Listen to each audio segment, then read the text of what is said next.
Your Excellency, Prime Minister Masroor Barzani, other distinguished members of the Kurdistan Regional Government and Iraqi Kurdistan Region Presidency, Waratan Bash. It's my pleasure to welcome all of you here today to celebrate the special bond between the people and governments of the Iraqi Kurdistan region and the United States of America. برئيس كاغ مسرور بارزاني سرك حكومة يريمي كردستان عندما تري حكومة يريمي كردستان وسرك يريمي كردستان زور خوش حالم بخيرات انتم كم رول لەگەڵ مان کۆبوون تەوە بۆ هەنگە جێران بە بۆنەی پەیوەندی تایبەتی نێوان حکوومەتی هەرێمی کوردستان و ویلایەتە یەکگرتووەکانی ئەمریکاوە. The last time many of you were here in this location was for the groundbreaking ceremony on July 6th, 2018. جاری ڕابردوو کە زۆر لێوە لێرە بوون لە 6 تەموزی 2018 بریتی بوو لە دانانی بەردی بناغی دروستکردنی قونسوڵخانەی ئەمریکا لێرە. And at that time all of this was nothing but an empty field. هیچ نەبوو جگە لە زەویەکی بەتاڵ. 2 years have now passed and today the field is empty no more. ئێستا زەویەکە چیتر بە بەتاڵی نابینن. We have been very hard at work and we even worked through the pandemic.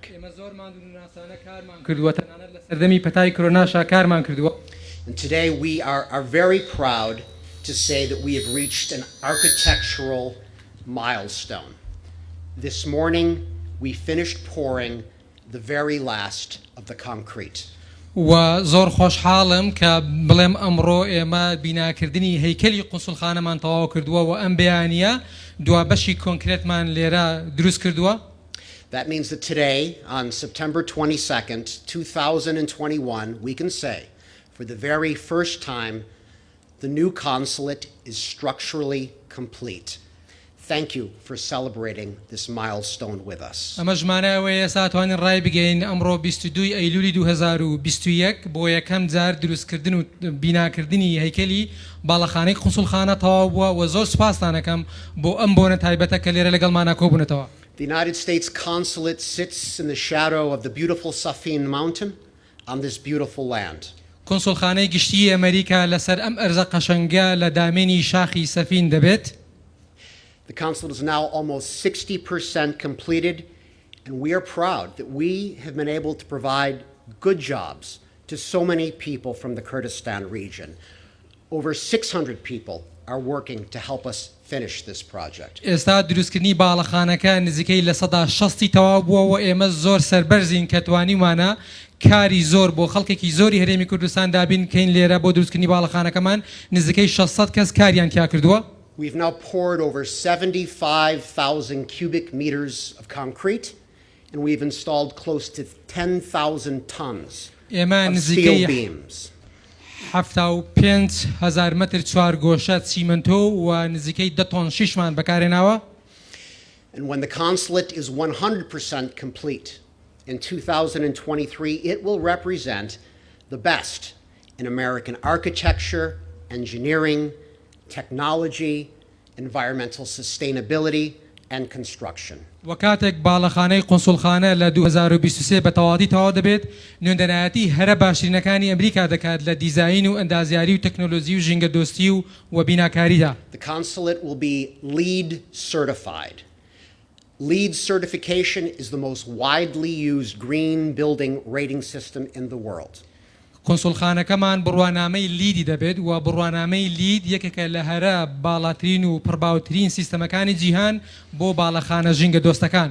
LEED certification means that we are building a healthy, highly efficient and cost-saving green building that will be a globally recognized symbol of sustainability achievement and leadership right here in Erbil. بڕوانامەی لید ماناوایە ئەمە باڵەخانەیەکی زۆر تەندروست و ئاست بەرز و بە ئاست بەرز لێرە بینا دەکەین کە نیشانەی دانپێدانن لە ئاسی جیهانیدا بۆ بەدەستکەوتووی و ڕابەرایەتی لێرە لە هەولێر. We are so proud the new consulate will be at least silver LEED certified, and every day our great construction team is looking for ways to improve upon that. ئێمە خۆشحاڵین کە باڵەخانەی قونسوڵخانەکەمان بڕوانامەی سیلڤەر لیدی دەبێت و تیمەکەمان لێرە ڕۆژانە بەردەوام کار دەکەن بۆ زیاتر بیناکردن لەسەری. We're going to even install a significant number of solar panels, sufficient enough to generate 15% of the electricity that this consulate will require. و لەگەڵ ئەمەشدا ئێمە دەست دەکەین بە دانانی سیستەمی وزەی خۆر کە نزیکەی 15% وزەی بەکارهاتووی قونسوڵخانەکە دابین دەکات. And needless to say, we're all looking forward to moving in here in 2023. و ئێمە چاوەڕوانین لە ساڵی 2023دا قونسوڵخانە بگوازینەوە بۆ ئێرە. But I must say one more important thing about this consulate, and perhaps it's the most important thing. و مەوێ شتێکی تری گرنگ لەسەر قونسوڵخانەکە بڵێم لە ڕاستیدا شتێکە لە هەموو ئەوانتر گرنگترە. This United States consulate will be big. ئەم قونسوڵخانەیە گەورە بێت. Really big. و زۆریش گەورە بێت. How big? چەند گەورە بێت؟ 206,000 square meters. And this is what's important. That means the United States Consulate General in Erbil will be the largest consulate in the world. 260 متری چوارگۆشە بێ مەژمانەی وایە ئەم قونسوڵخانەی کە لێرە دروست دەکرێت گەورەترین قونسوڵخانەی ئەمریکایە بێت لە سەرانسەری جیهاندا لێرە. Why is the United States building the largest consulate in the world? ئەگەر بپرسین بۆچی ئەمریکا گەورەترین قونسوڵخانە لێرە دروست دەکات؟ Why are we building the largest consulate in the world in Erbil? بۆچی گەورەترین قونسوڵخانە لێرە لە هەولێر دروست دەکەین؟ The reason the United States is building the largest consulate in the world in Erbil is that the United States and the Kurdistan region, we need room to grow bigger. هۆکارەکەی ئەوەی کە ویلایەتەکانی ئەمریکا گەورەترین قونسوڵخانە لە سەرانسەری جیهان لێرە لە هەولێر دروست دەکات ئەوەیە کە پەیوەندی دوولایانەی نێوان ئەمریکا و هەرێمی کوردستان پەیوەندی بە شوێن و ژینگەیەکە بۆ گەشەکردن. This consulate will be a tangible sign in concrete, steel, and reinforced glass of the long-term commitment the United States has to the Kurdistan's region's government and its people.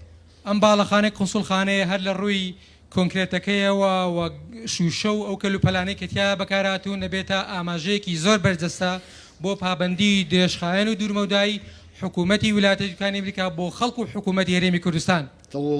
The consulate will be a landmark for those who drive along 150-meter road and a reminder that the United States is present, that the United States is resolved, and that the United States is staying in the Kurdistan region and Iraq. باڵەخانەی قونسوڵخانە بێتە نیشانە و ئاماژەیەکی زۆر بەرجەستەکراو بۆ ئەوانەی کە بە شەقامی 150 مەتریدا دەڕۆن بۆی بە بیریان بێتەوە کە ویلایەتەکانی ئەمریکا لێرەیە بوونی هەیە و زۆر پابەندی هەیە و لێرەش دەمێنێتەوە. We believe the United States of America and the Kurdistan region are better together.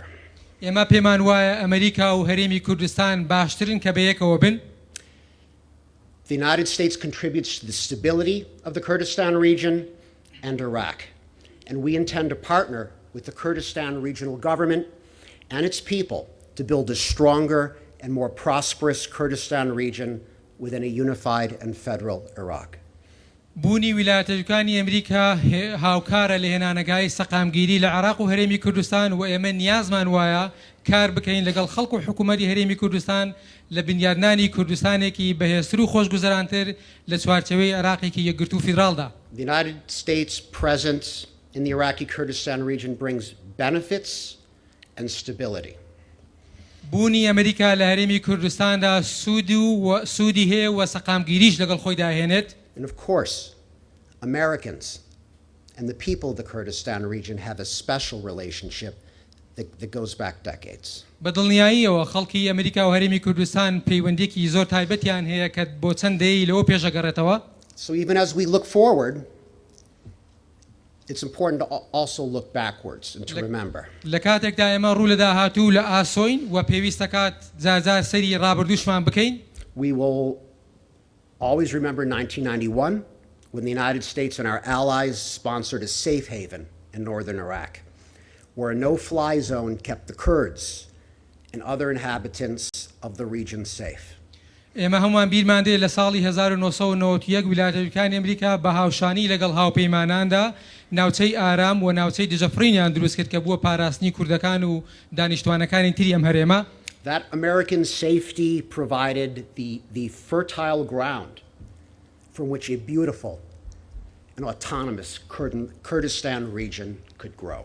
ئەم سەقامگیری و ئاسایشەی کە بە ناوچەی ئارام ئەمریکا دابینی کرد بۆ هەرێمی کوردستان بۆ ژینگەیەکی لەبار بۆی هەرێمی کوردستانی تیادا دروست بێت و گەشەش بکات. And while America patrolled the skies above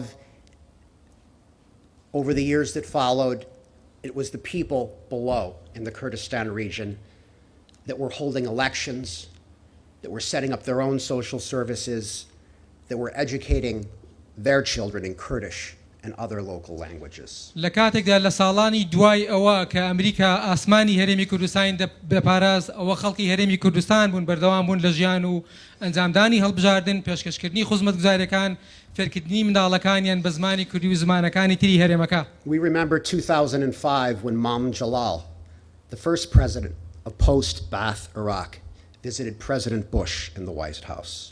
ئێمە بەبیرماندەی لە ساڵی 2005دا یەکەم مامجەلال کە یەکەم سەرۆکی دوای ڕژەمی بەعس بوو سەدانی سەرۆک بۆشی کرد لە کۆشکی سپی. And after their meeting they did a press conference together in the East Room. و لە دوای کۆبوونەوەکەیان کۆگرەیەک ڕۆژنامەنووسیان کرد لە کۆشکی سپی لە ئیسروم. And at the end of the press conference, President Talabani called on a journalist from the Voice of America, and the journalist was Kurdish. و لە کۆتایی کۆنگرە ڕۆژنامەنووسیەکەدا مامجەلال پرسیاری لە ڕۆژنامەنووسێک وەرگرت کە ڕۆژنامەنووسی دەنگی ئەمریکا بوو و کوردیش بوو. The journalist asked his question in Kurdish, and President Talabani responded in Kurdish. ڕۆژنامەنووسەکە پرسیارەکەی بە کوردی ئاراستە کرد و مامجەلالیش بە هەمان شێوە بە کوردی وەڵامی دایەوە. That was the first time a head of state spoke the language in the White House, and it was heard around the world. ئەوە یەکەم جار بوو سەرۆکی وڵاتێک بە زمانی کوردی لە کۆشکی سپی قسە بکات و هەموو جیهانیش گوێی لێبێت. We remember when ISIS threatened the Kurdistan region, Iraqi Kurdish Peshmerga were instrumental. And with American air power, we worked together to stop the offensive and to keep them out of Erbil. بەبیرماندەیە کاتێک داعش هەڕەشەی لە هەولێر کرد هێزە پێشمەرگە ئازاکان زۆر ڕۆلی سەرەکیان بینی و بە هاوکاری هێزی ئاسمانی ئەمریکا ئێمە هێرشەکانمان تێکشکاندن و نەمانێشت نزیک بنەوە لە هەولێر. As a result, Kurdish heroism gained global legitimacy and popularity. و لە دەرەنجامیشدا پاڵەوانانی کورد واتە پێشمەرگەکان ڕەوایەتی جیهانی و ناو سەدای جیهانیان بەدەستێنا. Today we have thousands of Kurdish Americans living in the United States, including 11,000 in Nashville's Little Kurdistan, and 26,000 American citizens living here in the Kurdistan region. هەزاران کورد لە ئەمریکا ئەژین 11,000 کورد لە ناشڤیل ئەژین کە پێی دەوترێت کوردستانی بچووک و 26,000 خەڵکی ئەمریکیش لە کوردستان ئەژین. We must build the biggest consulate in the world right here, because I believe more than ever that the special bond between the United States and the people of this region will endure, and our partnership needs room to grow. ئێمە پێویستەکات گەورەترین کونسوڵخانە لە سەرانسەری جیهان لێرە دروست بکەین لەبەرەوەی پێم وایە پەیوەندی تایبەتی نێوان خەڵکی هەرێمی کوردستان و حکوومەتی ئەمریکا دوورمەودا و درێژخایانە لە هەر کاتێک زیاتر و ئەو پەیوەندیە پێویستی بە ژوور و شوێنێکی تایبەتە بۆ گەشەکردن. As we look to the future, today the United States is assisting Kurdish partners to reform the Peshmerga. لە کاتێکدا ئێمە ڕوو لە ئاسۆ و لە داهاتووین حکوومەتی ئەمریکا یارمەتی هاوڕێ کوردەکانمان دەکات بۆ چاکسازی ئەنجامدان لە ریزەکانی پێشمەرگە. We have provided over $250 million in military assistance in recent years, military equipment, and training. And as a result, the courageous Peshmerga soldiers who helped repel ISIS are now in a better position to secure this region for generations. ئێمە نزیکەی 250 میلیۆن دۆلارمان لە هەماهەنگی ئەمنیدا تەرخان کردووە بۆ ڕاهێنان و دابینکردنی کەلوبەل و پێداویستی بۆ هێزەکانی پێشمەرگە و لە دەرەنجامیشدا هێزە پێشمەرگە ئازاکان ئەوانەی یارمەتی تەکشکانی داعشیاندا ئێستا لە مەکانەتێکی بەهێزتردان بۆ پاراستنی ئەم هەرێمە بۆ ناوەکانی داهاتوو. The United States is convinced that a more unified Peshmerga means a stronger and more unified Kurdistan region and a better Iraq, and there's much more we hope to do. ئەمریکا قەناعەت و بڕای وایە کە هەتا هێزی پێشمەرگەیە گرتووتر بێت واتە هەرێمی کوردستان بەهێزتر و یەکگرتووتر دەبێت و عێراقیش باشتر دەبێت و ئەوە شتەیە ئێمە مانەوێت بیکەین. But our relationship is not based on security alone. It's much broader. And our work includes areas that matter to the people of the Kurdistan region in which the United States and the Kurdistan region share common interests. هەماهەنگی و کارەبەیەکەوەیەکانمان تەنها لە چوارچەوەی ئەمن و ئاسایشان نییە بەڵکو زۆر شتی و بابەتی تری گرنگ دەگرێتەوە کە بۆ خەڵکی ئەمەرێمە گرنگن و ئەمریکا و هەرێمی کوردستانیش بەرژەوەندی هاوبەشیان تیایدا هەیە. These include economic growth, fighting the pandemic, countering corruption, preserving the Kurdistan region's amazing cultural heritage, protecting the environment, and strengthening education, healthcare, and the rule of law.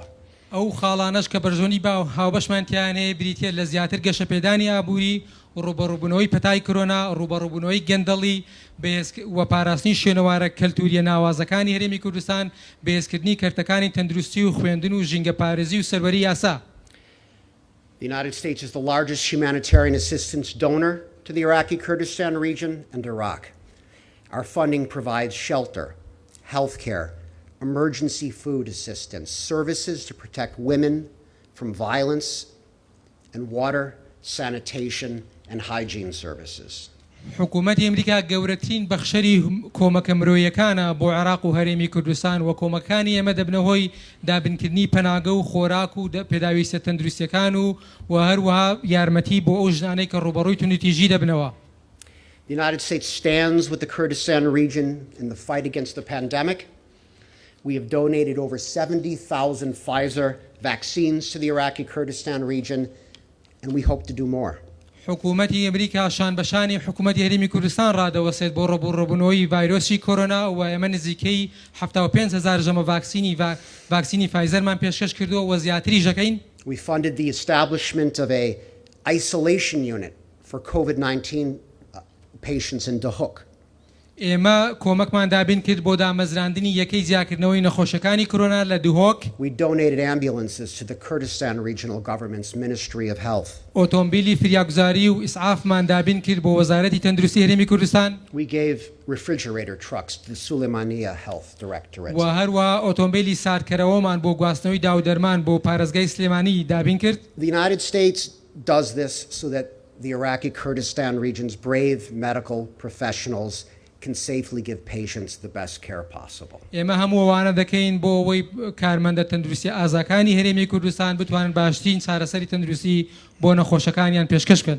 The United States firmly believes that the private sector is the true engine of economic growth. حکوومەتی ئەمریکا هەروەها پێی وایە کە کەرتی تایبەت بزوێنەری سەرەکی گەشەی ئابووریە. And we aid the business sector and we help small businesses to grow in Kurdistan. ئێمە یارمەتی کەرتی بزنس و بازرگانی دەدەین و هەروە یارمەتی پرۆژەی بچووکیش دەدەین. In 2021, the consulate's great United States Agency for International Development supported more than 50 startups in the Kurdistan region to help young people start and expand their businesses. تەنها لە ساڵی 2021 تیمی چالاکی ئاژانسی ئەمریکی بۆ گەشەپێدانی نێودەوڵەتی کۆمەکی زیاتر لە 50 پرۆژەی بچووکی کردووە بۆ یارمەتی گەنجامدات کار بدۆزنەوە و پرۆژەکانیان دەست پێ بکەن و فراوانیشی بکەن. It was the United States, for example, that helped Lazoo, the popular food delivery service, to secure capital and expand their services. ئەوە حکوومەتی ئەمریکا بوو یارمەتی بۆ نمونە لێزوویدا کە کۆمپانیایەکی گواستنەوە و گەیاندنی خۆراکە بۆی دەست بە پرۆژەکەیان کەن و خزمەتگوزاریەکانیان فراوام بکەن. And the United States is helping to create jobs. We're employing 600 people from the Kurdistan region to build this very consulate. And we're also actively encouraging American companies to open franchises here, and to expand and to work here. And with more American companies comes more and better jobs. حکوومەتی ئەمریکا هەروە یارمەتی دروستکردنی دەرفەت و هەلی کارەکات. ئێمە نزیکەی دەرفەتی کارمان بۆ 600 کەسی هەرێمی کوردستان لێرە لە دروستکردنی ئەم باڵەخانەیەدا خسۆتە سەر کار و هانی کۆمپانیا ئەمریکیەکانە دەین بۆی لوق و ئۆفیسیان لێرە بکەنەوە و تا کۆمپانیا ئەمریکی زیاتر لێرە بێت دەرفەتی کاری زیاتر دروستە بێت. With a bigger American consulate will come more commercial diplomacy and more trade. و کە کونسوڵخانەی ئەمریکا گەورەتر دەبێت و تەواو دەکرێتەوە زیاتر کاروباری بازرگانی دیبلۆماسی و کاروباری ئابووری ئەنجام دەدرێت. The United States is working to make the lives of the people living in this region better. حکوومەتی ئەمریکا کار دەکات بۆ ئەوەی ژیانی ئەو خەڵکانەی کە لەم هەرێمە دەژین باشتر بکات. We recently announced that we would finance $250 million of the Kormor gas plant expansion project in the Kurdistan region. ئێمە لەم دواییانە لەم نزیکانەدا نزیکەی 250 میلیۆن دلارمان تەرخان کرد بۆ فراوانکردن و بەرەو پێشبردننی پرۆژەی گازی خۆرمۆر. American financing will increase access to clean and cheaper natural gas for electricity and industry for the people of the region. ئەو کۆمەکە ئێمە تەرخانمان کردووە دەبێتە مای دەستڕاگەیشتن بە غازی خاوێن و هەرزانتر بۆ کارەبا هەروەها بۆ پیشەسازی لە کوردستان. And for our journalist friends here in the audience tonight, here is a bit of news. Tonight I am proud to announce a new $1 million program dedicated solely to supporting the agricultural sector of the Kurdistan region. بۆ هاوڕێ ڕۆژنامەنووسەکانیشمان کەم شەو لێرن ئەمە هەواڵێکە ئەمەوێ پێتان ڕابگەێنن بە خۆشحاڵیەوە حکوومەتی ئەمریکا ئەمڕۆ زیاتر لە ملیۆنە دۆلاری تەرخان کردووە بۆ بەرەو پێشبردننی کەرتی کشتتوکاڵ لە هەرێمی کوردستاندا. The consulate's great United States Agency for International Development today will launch an agribusiness incubator and accelerator program that will help develop the agricultural sector in the Kurdistan region. ئەمڕۆ ئاژانسی ئەمریکی بۆ گەشەپێدای نێودەوڵەتی ڕایدەگەیەنێت بڕیە و کۆمەکەی بۆ کەرتی کشتتوکاڵ لە هەرێمی کوردستاندا کە بریتە لە بەرەو پێشبردن و بەهێزکردنی بازرگانی کشتتوکاڵی کە دەبێتە مای بەرەو پێشبردننی کەرتی کشتتوکاڵ لە هەرێمەکە. This 12-month program will promote local consumption of Kurdistan region agricultural products by building market links, and it will facilitate new public-private sector partnerships. ئەم پرۆگرامەی کە دابین دەکەین دەبێتە هۆیەوەی کە بەکارهێنانی بەرهەمی کشتتوکاڵی ناوخۆی لە نان خەڵکی هەرێمی کوردستانەوە زیاتر بێت و هەروەها پەیوەندی دروست دەکات لە نێوان کەتی تایبەت و گشتیدا. Americans respect the Iraqi Kurdistan region's history and culture, and we are devoting significant time, effort, and money to support the diverse religious and cultural heritage that exists in this region. هەرێمی کوردستان ڕێزی تایبەتی بۆ مێژوو کەلتوری فرەڕەنگی هەرێمی کوردستان هەیە و ئێمە بڕێکی زۆر لە کات و پارەی خۆمان تەرخانەکەین بۆ ئەم شوێنەوارە مێژووی و دینیانەی کە لە هەرێمی کوردستانە هەن. We're proud to fund projects totaling more than $11 million that are preserving and restoring cultural heritage sites in Erbil, Suleimania, Dahuk, Babylon, and Mosul. ئێمە بە خۆشحاڵی و ڕایەگەین کە نزیکەی 11 میلیۆن دلارمان بە کۆی گشتی تەرخان کردووە بۆ نۆژەنکردنەوە و پاراستنی شوێنەوارە مێژووی کەلتوریەکان لە پارێزگاکانی هەولێر و سلێمانی و مووسڵ و دهۆک و مووسڵ و بابلۆن. It's the United States who is helping to restore the Hammam in the Erbil citadel, the Yazidi temple in Lalish, the Badinan gate in Amidi, and the synagogue of Ezekiel in Shush. ئەوە حکوومەتی ئەمریکا بوو یارمەتی نۆژەنکردنەوەی حەمامی لە قەڵادا و دەرگای بادینان لە ئامێدی و هەروات مەزاری لە لێشی یەزیدیەکان و هەروە شوێنەواری جووەکان ئێزخیل لە شوش. It's the United States that is supporting the efforts of the Suleimania Museum and the Kurdish Heritage Museum to digitize and preserve cultural artifacts and train archaeologists in excavation so that your rich culture can be enjoyed by all for generations to come. ئەوە حکوومەتی ئەمریکا بوو کە کۆمەکی دابین کردو بۆ مۆزەخانەی سلێمانی بۆ ئینستیتیوتی کەلەپوری کوردی لە سلێمانی بۆ ئەوەی بەرهەمەکانیان بخەنە بە دیجیتال بکەن و بیپارێزن بۆ نەوەکانی داهاتوو هەروەها بۆ ڕاهێنان بە شوێنەوار ناسان بۆ دۆزینەوە و پاراستنی شوێنەوارە مێژوویەکان بۆ نەوەکانی داهاتوو. We invest heavily in education in the Kurdistan region because we believe the youth of this region are the future. ئێمە هەروەها زۆر بە قوڵی و بەرهێنان لە کەرتی پەروەردەکەین لەبەرەوەی پێمان وایە گەنجان داهاتووی ئەم هەرێمەن. We're proud to send students to the United States, and we are proud to help local students, teachers, and staff. ئێمە خۆشحاڵین و سەربەرزین بە ناردنی خوێندکاران و قوتابیانی کورد بۆ ئەمریکا و بە یارمەتیدانی خوێندکاران و مامۆستایان و ستافی زانکۆ لۆکاڵیەکان لێرە. We have supported many universities in the Kurdistan region, ئێمە یارمەتی زۆر زانکۆمان داوە لە هەرێمی کوردستان including, but not limited to, the University of Suleimania, the University of Duhok, Salahuddin University, Erbil, the Erbil Polytechnic University, Halabja, Charno, and Garmin universities, Iraqi Kurdistan Regional Rural Universities, the University of Raprin and Rania, the University of Kurdistan, Howler, Catholic University of Erbil, American University of Iraq, Suleimania, and American University of Kurdistan. و لەناو ئەو زانکۆیانەی کە یارمەتیمان داوان بریتە لە زانکۆی سەلاحەدین لە هەولێر، زانکۆی پۆلیتەکنیکی لە هەولێر، زانکۆی دوهۆک، زانکۆی ئەمریکی کوردستان لە دوهۆک، و زانکۆی ئەمریکی لە سلێمانی، زانکۆی سلێمانی، زانکۆی چەرمۆ و هەڵەبجە و گەرمیان و ڕاپەڕین و زانکۆی ناوچە دوورەدەستەکان لە هەرێمی کوردستان، زانکۆی کاسۆڵێکیش. The United States does all of this work because we believe in the future of our relationship, and we believe that deepening our ties contributes to the overall stability and security of the Kurdistan region and Iraq. ئێمە هەمووەمانە دەکەین لە بەرەوەی باوەڕمان بە داهاتووی پەیوەندیەکانمان هەیە و پێمان وایە قوڵکردنەوەی پەیوەندیەکانمان دەبێتە هێنانەکایی زیاتر سەقامگیری و ئاسایش بۆ عێراق و هەرێمی کوردستان. My President, Joseph Biden, has said that a secure Iraq will lead to a secure Middle East, and that is in everyone's best interest. هەر وەک سەرۆک بایدن وچێتی عێراقێکی ئارام دەبێتە مای ڕۆژهەڵاتێکی ئارام و ئەوەش لە بەرژەوەندی هەموو لایەکە.